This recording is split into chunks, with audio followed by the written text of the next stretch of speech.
श्री कृष्ण ने चावल का एक दाना खाया और भर गया हजारों ऋषियों का पेट। आज हम आपको महाभारत से जुड़ी एक ऐसी कहानी के बारे में बताएंगे जिसे सुनने के बाद आप हैरान ही रह जाएंगे।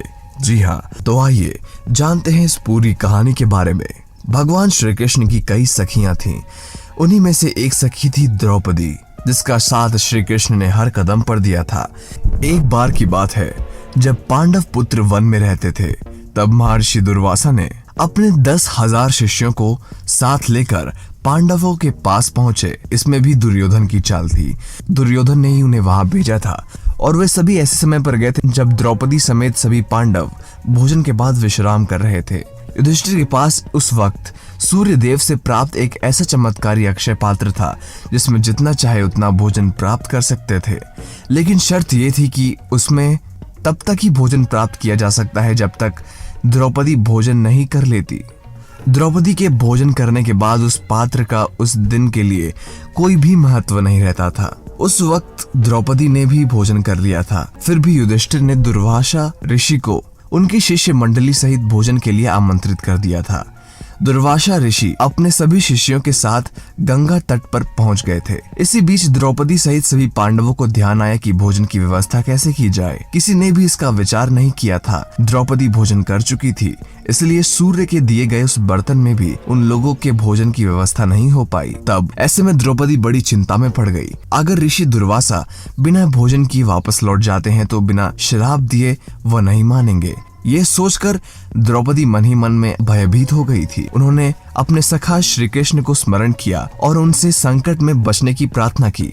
द्रौपदी ने कहा, हे प्रभु, आपने जैसे सभा में दुशासन के अत्याचार से मुझे बचाया था, वैसे ही यहाँ भी महान संकट में तुरंत बचा लीजिए। श्री कृष्ण ने द्रौपदी की पुकार सुनी और वे तुरंत वहां आ गए। उन्हें देखकर द्रौपदी के शरीर में मानो प्राण लौट आए। द्रौपदी ने संक्षेप में उन्हें सारी बात बता दी। श्री कृष्ण ने बड़ी अधीरता से कहा, अभी ये सब बात छोड़ो, पहले मुझे जल्दी से कुछ खाने को दो, मुझे बड़ी भूख लगी है। द्रौपदी ने लज्जा के मारे अपना सिर झुका लिया।